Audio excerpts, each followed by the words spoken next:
Ćao ljudi, dobrodošli u novi video. Danas sam vam spremila nešto malo drugačije. Radit ćemo najčešće greške kod vežbi za gluteus, to ćemo danas raditi. Prvo ću vam pokazati osnovne greške koje se najčešće prave, a onda ću vam pokazati kako po mom ličnom mišljenju bi trebalo da se vežba izvodi. Spremila sam 3 vežbe za danas i krećemo odmah.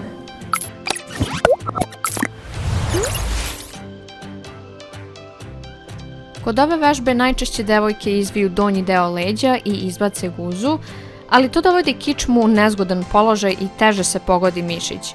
Glava se često zabacuje unazad dok se noga podiže, što takođe treba izbeći.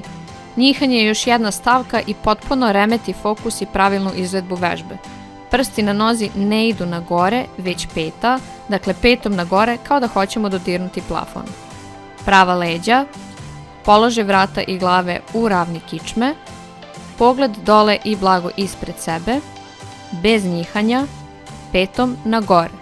Sam početni položaj ove vežbe često bude pogrešan sa izvijenim leđima i izbacivanjem guze. Često se prilikom spuštanja kolena uvlače na unutra, pa se tako i kičma krivi. Bučica odlazi previše ispred tela, a kolena se zaključavaju u gornjem položaju.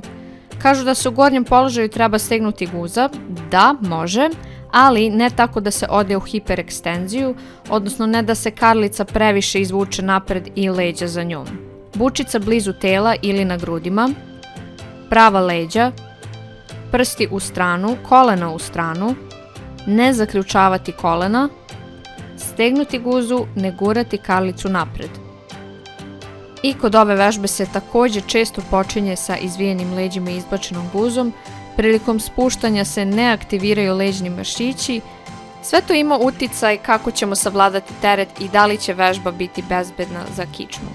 Takođe treba obratiti pažnju na položaj bučica, jer ako ne idu uz nogu već ispred, još više se leđa krive.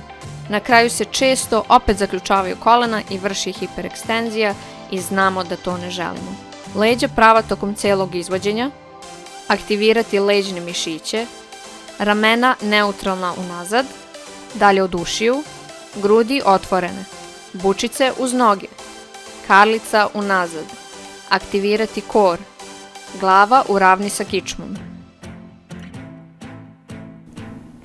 Znam da će ovo biti od velike pomoći, pa ostavite like i subscribe-ujte se za više, a mi se vidimo u nekom od sljedećih videa. Ok, pozdrav!